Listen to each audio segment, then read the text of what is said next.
with one out. Here is Richie Allen. What a spot to hit one.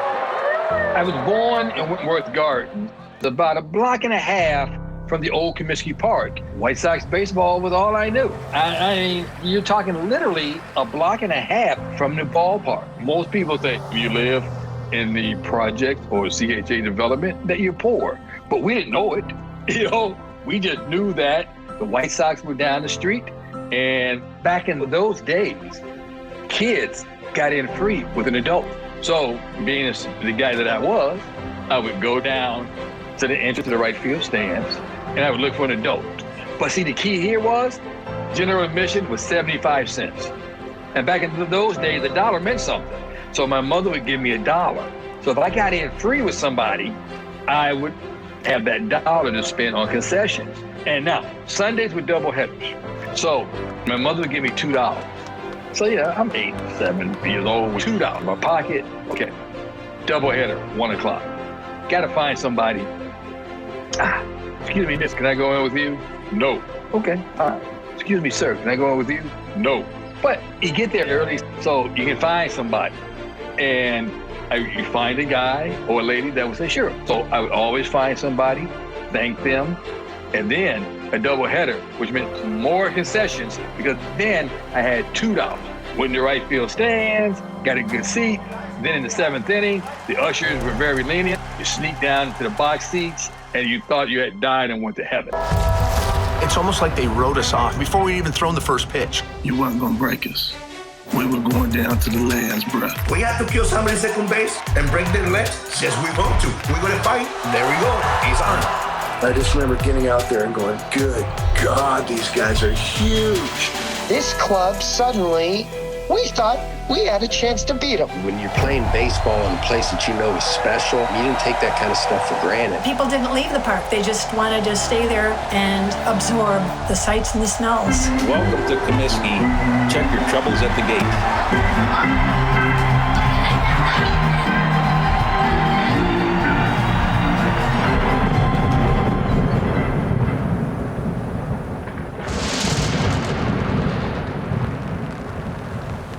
People thought I was crazy.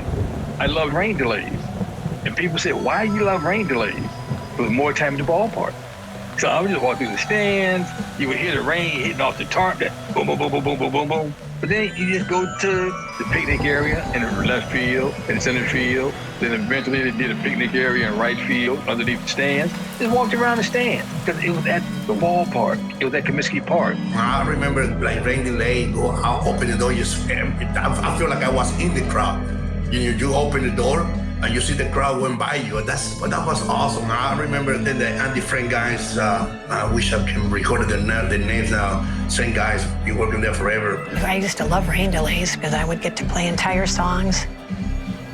It was always a thrill for me to play a new song that was popular. That was always my favorite because I had just finished it and it was a great satisfaction to put it all together. You never know what you're going to see in a baseball game, but sometimes things happen in a game that defy the odds and defy logic. There was rain all weekend. That was one of the most unbelievable weekends of the season.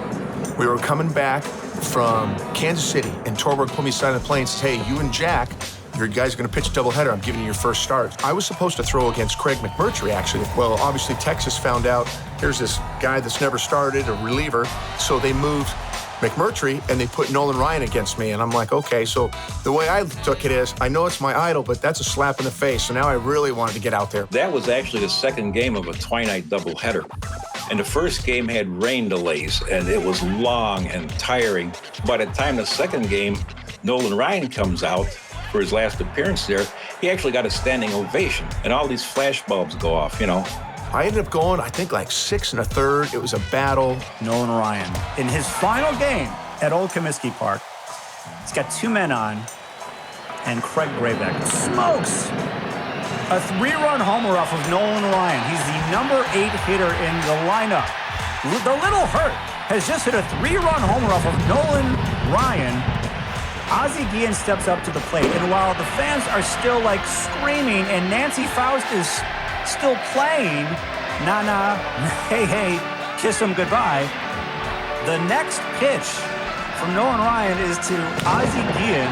Ozzie Guillen goes deep. It was awesome, and I remember, coming out to win. And to me, to win your first start was obviously awesome, but here it is against your childhood idol. And I remember the next day, one of the things you do as a starter is you wanted to get the lactic acid out, so we'd go run in the outfield. Now I turned into a little kid. Like, I just want to say, hi, Mr. Ryan. Well, all of a sudden I run, and I turn around, and all I hear is a, hey, kid.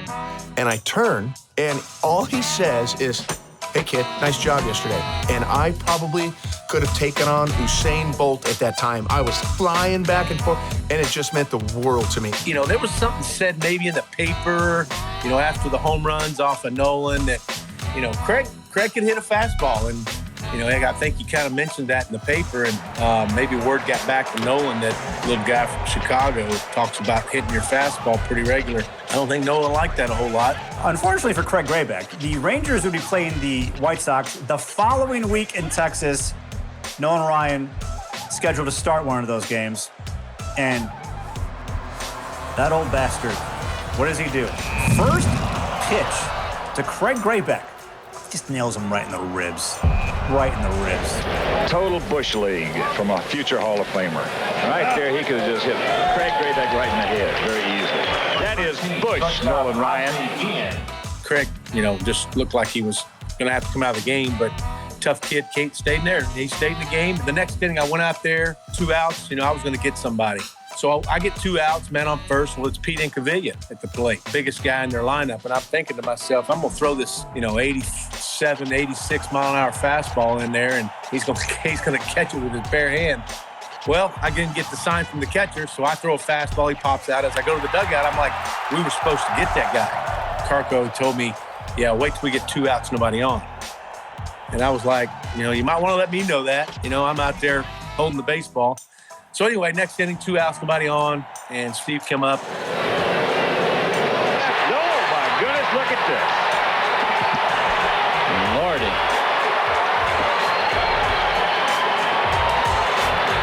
Where is 34 out there? Now here comes Nolan Ryan out of the dugout right now. He's now walking out. He's the one that started the whole thing. Well, I got to think that Buechele will be ejected from this game. A good part of this whole deal is he called me after the game and told me, no hard feelings, just told me, thanks for not throwing in my head. I remember we had a Cub convention in '93 when we played together, and I walked up behind Steve and kind of poked him on his elbow, and he turned around, looked at me, and he said, he goes, that 80 poo got me pretty good that day.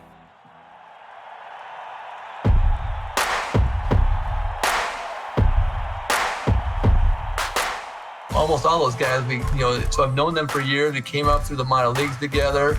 You've been through the worst, been around these, crummy hotels and, road trips and stuff. And now you're in the major leagues. It's a closer bond than I think other teams where guys are just kind of put together like a bunch of free agents or something. We golfed together. We hung out together. When we were on the road, we ate together. But in the bullpen, Dave LaRoche and Barry Foote really made sure that just whatever we needed. These guys were phenomenal. They kind of set an atmosphere down there, and it was just very comfortable. I remember Dave LaRoche one time brought in a VHS. Obviously, we're dating ourselves there, but he brings in a movie, Patton. And we're in there watching this movie on a TV. Americans love a winner and will not tolerate a loser. Dave LaRoche, he'd call a bullpen meeting. First time I'm doing this, like, oh, crap. He goes, let's go, don't even change, let's come back out here. We go out there, he's got like a whole cooler full of beer. And we just sat there and drank and talked for a couple hours out there in the ballpark. Whole ballpark empty. We're out there, we didn't talk at all about pitching, baseball, or nothing. We just hung out for a couple hours. That was our meeting out there. Got back together again after that. So it was an effective meeting, I'd say. You'd sit there and you'd talk to the fans during a game. They were asking questions, your likes, your dislikes. There was one fan that he had me sign a cowbell back there, and here I am a drummer, and I use a cowbell because I play in a country band. We talk about the lefties are a little bit odd in a way, and I agree, especially the lefties from California, Wayne Edwards and Radinsky. I was working at St. John St. Joe's Cemetery, so I'd be digging graves during the day, and if the Sox were in town, I would leave there, go to Sox Park. Radinsky would ask me almost every day, Hey, do you have any funerals today? We love Radinsky. So much talent. He could throw the ball super hard. He was different, unique. Again, lefty from California. It might have worked out better for him that he didn't even know who any of his hitters were. He was not in awe of anybody because he didn't know who George Brett was. He's talking about, I got that lefty out. Well, I think it was Keith Hernandez at the time. It was Keith Hernandez.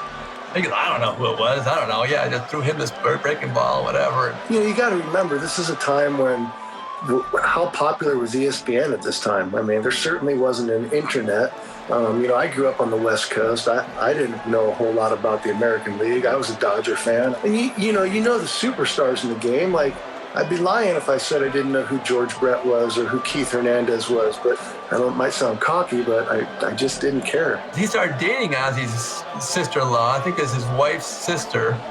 And I think she didn't speak any English. And we're like, what kind of a relationship is this? We got Radinsky, this kind of off-the-wall guy from California, and how is this going to work out? He had two young boys that would always come over towards my locker. I think I was the only guy on the team that would play with them.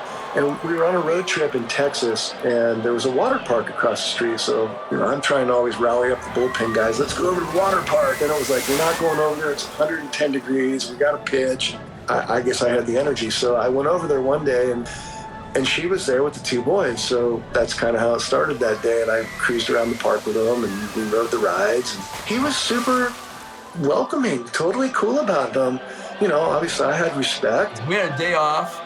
And everybody comes back after the day off, we're at the ballpark, and everybody's like, hey, what'd you do on your off day? Oh, I went golfing, we did this and that. I went, to the museum or something. Rad, what did you do? I flew to Vegas and got married. What? I think they're still happily married, which is great. It worked out well for them. I was excited to always hand the ball off to the bullpen with a lead. Barry was the kind of guy you want to meet up and go down to the bar and have a beer and sit down. I want to say I had 12 no decisions in 90. Barry was 10-2 out of the bullpen. And I used to tease him all the time. And he's out there gobbling the goop. He sees a win out there. Maybe he might let it run, tie it up, and then he puts up a 0, and we score 4 in the 8th, and he gets that win. Even though we're the same age, he just seemed like a throwback time guy. He seemed like he'd been there for 10 years already. I mean, just a great attitude towards the game, towards life. Just a great person overall. Before the game would start, the bullpen would walk out, from their dugout straight out to the bullpen in center field. I always took the route of going along the stands, all the way along the third base line, all around the left field, because I would talk to the fans all the time. I felt like I was one of them, and I figured they'd really appreciate and think it'd be kind of cool to get the chance to talk to one of the players. That's the mayor. That's what I called him, the mayor. I mean, what a great thing for him, though, if you think about it and look back. Being from Chicago, being able to play for the team that you actually rooted for when you were growing up. What I did learn is that guys did not have to be intense all the time during a game. It wasn't like that. We paid attention, but we weren't extremely in it. We were just, the game was in the background. We were watching. If something happened, we'd pop our heads up and look.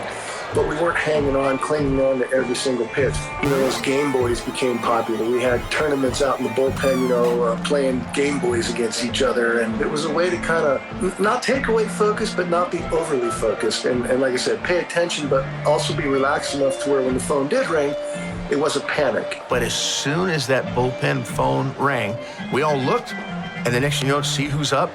That was a huge gate. They had to have two guys open up the gate when you came out, and the fans going bananas. 46,000 people going crazy. Once you hit that bump, and you get up there and you kind of do a couple of things, going, here we go, I'm gonna start warming up, and it just, you kind of see everybody behind. It is just an ominous feeling. It's like a gladiator feeling, and I think of it, are you not entertained?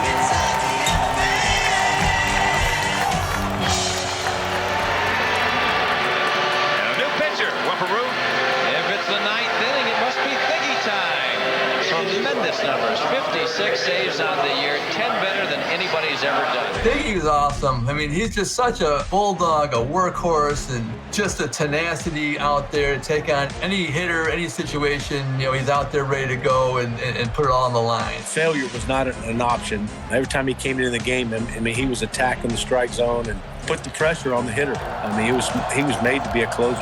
A big part of the success I had was because we had 60 or 70 one-run games that year. I mean, it was phenomenal. That's just the way our team played. Then we knew, hey, if we just had the lead into the ninth inning, Bobby was going to close it out for us. Dave LaRoche and Barry Foote, they used to give me a hard time. At the end of the year, they started counting pitches.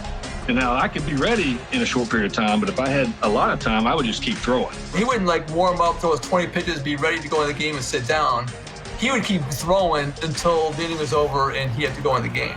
So they finally, one day, they came up and they said, how many pitches do you think you throw? And I said 35, and it was like 62 or 3. And I'm like, oh, okay. So they held the ball for me, so they wouldn't let me throw anymore. And I don't know if that wore on him and if that kind of shortened his career a little bit or not.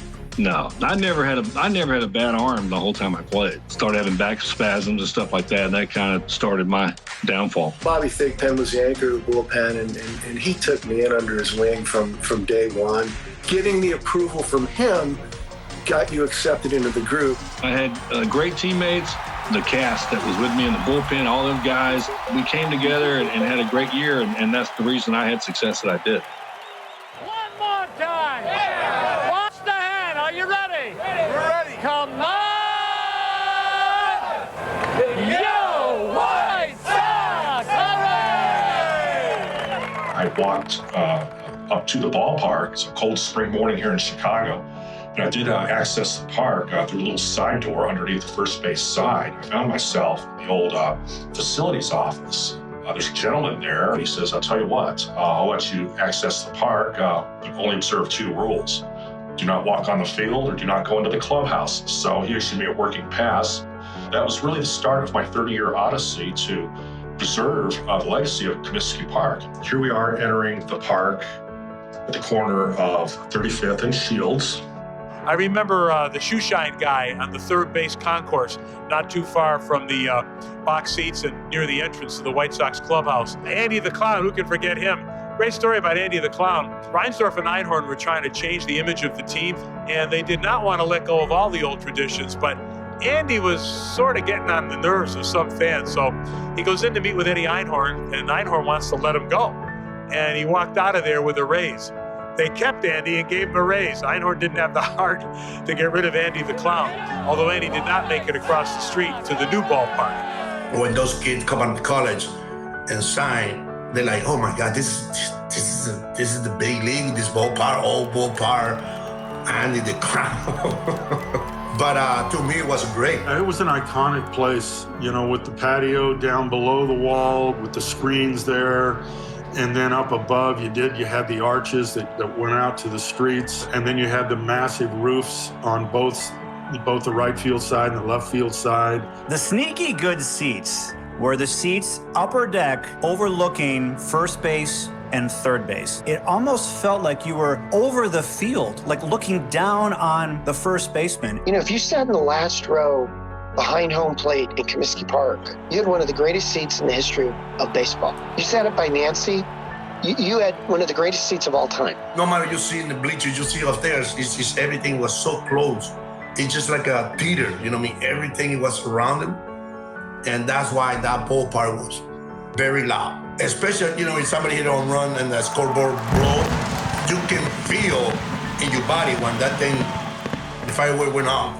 That was wow. One of my favorite things to do as a kid, I would walk around the park and I would go try to find the seats that were right behind the metal beams that built the ballpark. And you'd sit in the seat and there would be a metal beam right in front of your face. I don't even know why they even put a seat there. There were a couple of times where we ditched school and we got like those $1 obstructed view seats and just, you know, we walked around the park and got popcorn. I felt like I was winning somehow, right? Like, oh, I'm in the park and I only spent $1 and yeah, my seat sucks, but I'm still here and I'm gonna sneak around and get better view, you know, in the outfield. If you had a bad seat, you didn't have to sit there. You know what I mean? You can go out to the catwalk, get a good view out there. You can go to the picnic areas and get and see better out there. And then, you know, in the later innings, some people are going to take off. You kind of migrate down to the better seats. Well, so many of the players said, you wait till you take a ground ball on that infield. That is the greatest infield in all of Major League Baseball. They were right. I started taking ground balls, and every hop was a sure hop. It was magnificent. Roger Bossard, now known as the Sod Father, was just absolutely amazing. Best grass, best dirt. To me, it was the best field in baseball. So this little door, probably not many people knew what it was, but if you want to select a group of media, you could walk in here, enter the old classic Barnes room. Bill Veeck, long after the game was over, he'd just sit there and entertain his friends till the wee hours of the morning. And that's where the reporters really got the inside scoop. I grew up reading the Chicago Tribune. I wanted to be a sports writer. And chief among those people that I admired and read on a daily basis was the late, great Jerome Holtzman. Jerome was the consummate gentleman. He loved baseball. He was a guardian of baseball. I had to always validate myself with these older members of the media. They didn't like me at first. They were old school, but Bill Gleason, when he found out my dad was a pressman for the Chicago Tribune, I was a daughter of a blue-collar pressman. That's when he appreciated my lineage and what I had to go through. I remember Bill telling me that we were the only civilization that tore down our relics. It's so Chicago. In Europe, they preserve places like this. They preserve their magnificent old buildings, but here we tear down everything. One of the things that stood out to me in terms of the architecture and the design of Comiskey Park was the prairie-style arches that ring the perimeter of the ballpark. The ballpark was designed by Chicago architect Zachary Taylor Davis, who really made his name known in the community for the churches that he designed. And with Comiskey being his first ballpark commission, he really made it a point to make it a place of worship for the fans that entered the stadium. It's real important to him. So you're going in, the turnstile, those old turnstiles that you'd go through, they rip your ticket, and then immediately you're just like thrown in, and you walk up and it's there. And yes, the popcorn, but really the sausage and the onions and all that stuff grilling. It's just nuts. And of course Nancy on the organ. There's something special about going in. The grass is always greener than it is in your front yard. The manicured infield that Roger Bossard had, that is special. I can remember sitting on the bench one day with Dave Gallagher. The canvas that was covering the seats was ripped. So we're just sitting there, we're talking about different players that have sat on the bench. And then shoeless Joe Jackson comes up and he reaches down and he's got his hand like in this little crease in the seat. And he pulls out these old beat up batting gloves and he goes, "Whoa, look, shoeless Joe's batting gloves." That afternoon when I walked around that ballpark, glancing up these pictures, it's almost as if they were speaking to me. And this is kind of my way of saluting them, as well as the stories. I think of Ruth Gehrig. He changed here. This was his home ballpark. Luke Appling, Ted Lyons, Louie, Nellie, all the great players in the club's history. And I think that's why we love the old ballparks. We can feel the history. And we can feel, they're imperfect and they have flaws. And part of their flaws make the ballpark so awesome.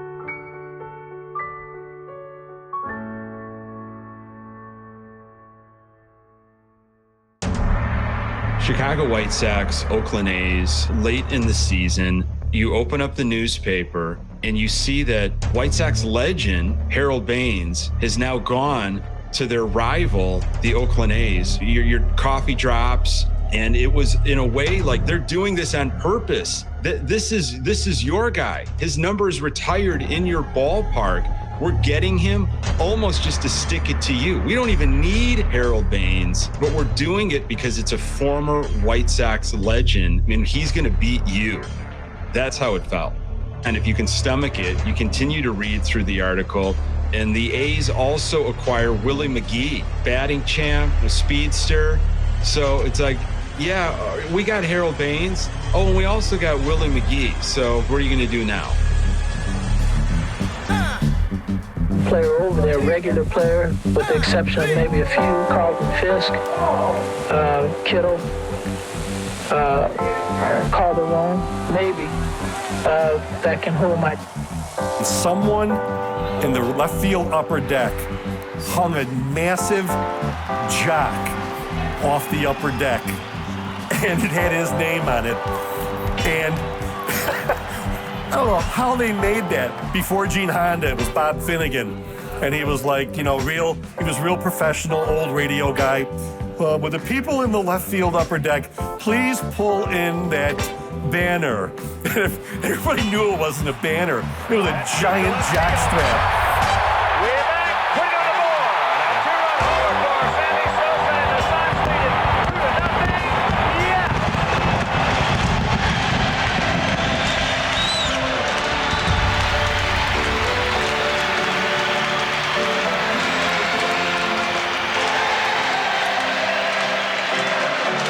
The season took a bad turn.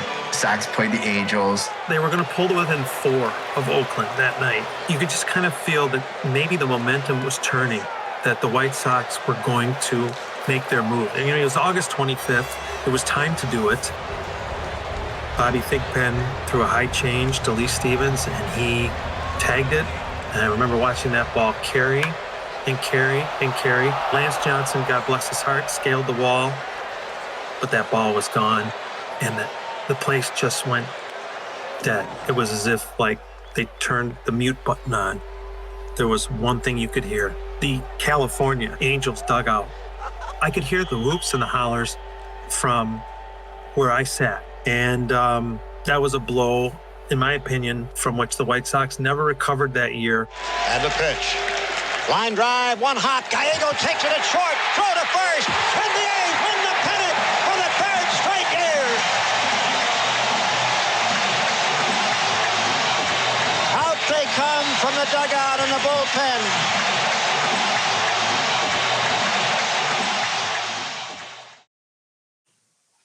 We're a bunch of kids. You look at the Oakland A's ball club, loaded. I'm talking about every place, loaded. They was doing some illegal shit too. And we don't. After batting practice, or right before the game, Mark and I would duck into a stall in the men's room, load up our syringes, and inject ourselves. It wasn't like you gave a lot of thought. It was something so common. That's why they look so good late in the season. We like, oh God, we dying. We was fighting against Goliath. We just fighting with the big boys. We just a bunch of kids. It's too bad there was no wild card back then. Turns out we couldn't, keep up with Oakland at the end, and it was an awesome year to close down that ballpark. I was hoping to make the playoffs, for that last year. These are World Series tickets that were printed up that year. I don't think there was any doubt that they thought that they had a chance to win. No doubt about it. If you just put it in perspective to today, we probably would have, won the Central Division. We would have blown people out. Phil Bradley was on our team, and he had handed each of us a bottle of champagne. And I thought, what's this guy doing, man? He realizes we're in second, right? He pulled me aside and goes, Wayne, this was a successful season. It was a championship season. We may not be going on, but you need to cherish and celebrate that. You can talk a lot of shit about the club because we don't win anything, but we play like we win everything. That's what's important.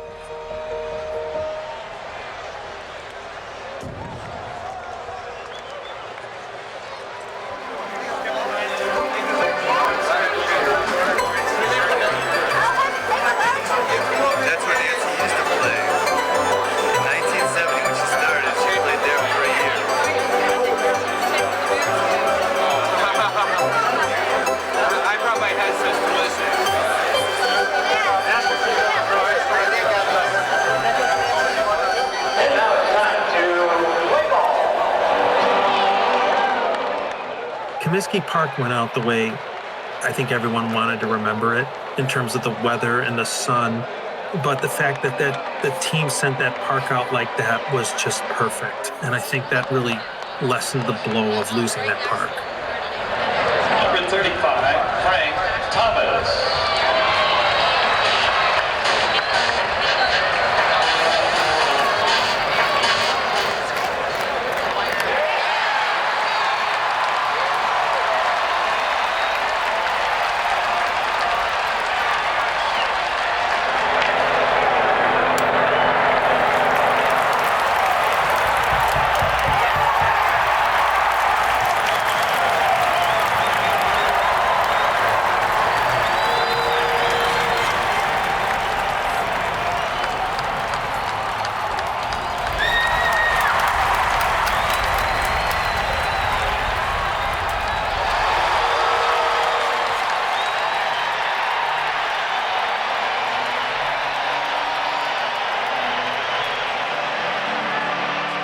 coach, they're planning for worst case. You know, people are coming on the field after the game.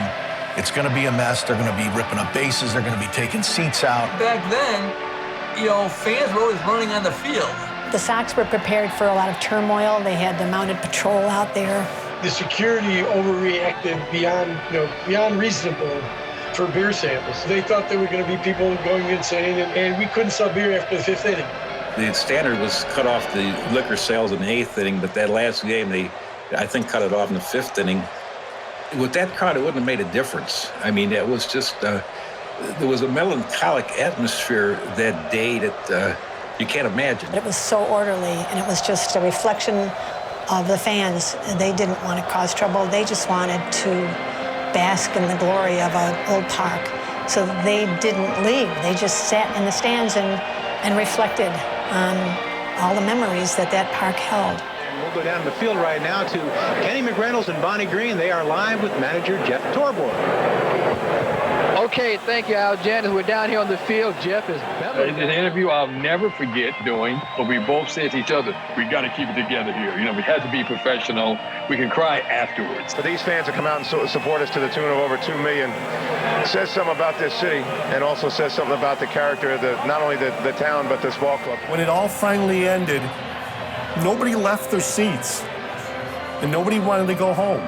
They wanted to prolong it as long as they could. We walked in the dugout. People were still sticking around. They're cheering, and it was like getting an encore of a band to come out. Torborg came and says, hey, they're still there. Let's go out. So we walk out. It's like you're clapping to them to thank them, and you're waving. And I remember we walked all the way out to center field. I remember Fisk and Ozzie actually made a full lap around. To be able to be there in the outfield, in the bullpen, and in the dugout, and walk around the field, to me, that's the most memorable game. That's where I grew up and going to games and stuff. So many great memories. I like it because we win. That was more important because we were to celebrate with the lose.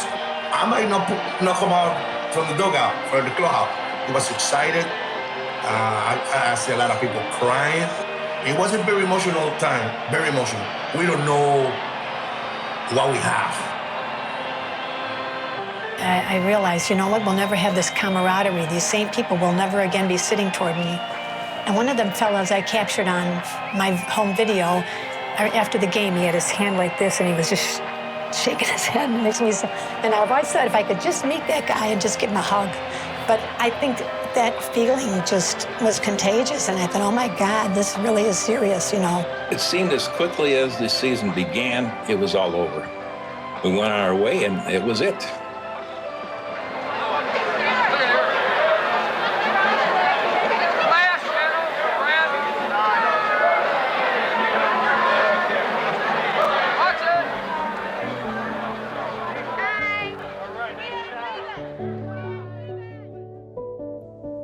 If you go to a Sox game today, in the parking lot is home plate from where old Comiskey Park's home plate was, and there's a batter's box. And you stand there for like a couple minutes, and sure enough, you're gonna see a middle-aged guy jump in the batter's box and look out to center field, and he's gonna take a few practice swings like he's Dick Allen or Oscar Gamble or Harold Baines, and you're transported back there. And it's not just memories, it's a piece of your heart. Think about it. How many buildings were part of your life for decades? And you just have to really think hard. I mean, okay, maybe a church, not even a school, because you graduate from your school and you go off and do other things. How often do you go back to that building? I've spent more time in that ballpark than anywhere except in my house. I went to games day and night, and I'll never forget the day the wrecking ball hit that ballpark and it bounced right back. The paper allowed it to break, but the brick didn't break. And I said, that's God saying, don't tear me down. Yeah, you get over it. There are more important things in life than, you know, missing an old building. But I think because you share this experience with family members, the park becomes an extension of that. Believe it or not, Comiskey Park was like a family member. And when it was torn down, I kind of lost one. I remember looking out of a window at the old park, and I was on the second or third floor, and there was this little window that looked down into the street. And I just saw these masses of people coming into the park and thinking, oh my God, in 50 years, there's gonna be a whole new group of people coming in. Just how the the game is the constant, and it's very binding. I mean, when you go there with your relatives and your family and your friends, you create memories that remain with you forever. Me and my dad had a lot of memories there. I remember when they decided to build the new ballpark, I was not happy. But now that I'm older, New Sox Park, that's been the memories of me and my kids going there. And they won a World Series there. I'm glad because I see the new park right now. It's like, wow, this is a beautiful park. But nothing compared with the old Comiskey Park in so many different ways. Yeah, it's a building, and it had to be torn down. But baseball, to my generation, it represents hope. You know, the players never get old. There's different guys, but they're always 20, they're 21, they're 35, they're 34. Only you get old. Only you get old. The players stay the same age, different guys, but still, they're still young. And I think that's what it is. It brings back the youth. It brings back your youth. It brings back your hope. But by and large, it's pretty accurate what James Earl Jones said in Field of Dreams, and that is, it reminds you of what was once good and can be again. And that equals hope. And I think that's what baseball and the old ballpark meant to a lot of people. It meant, you know, regaining that good feeling about life and going on. I got that thing on the wall 90% of the time, 95% of the time, I don't even look at it. But there are certain nights when I go to bed and I'm in a nostalgic mood or whatever, and I look at that thing and it goes from the back of my mind to the front of my mind.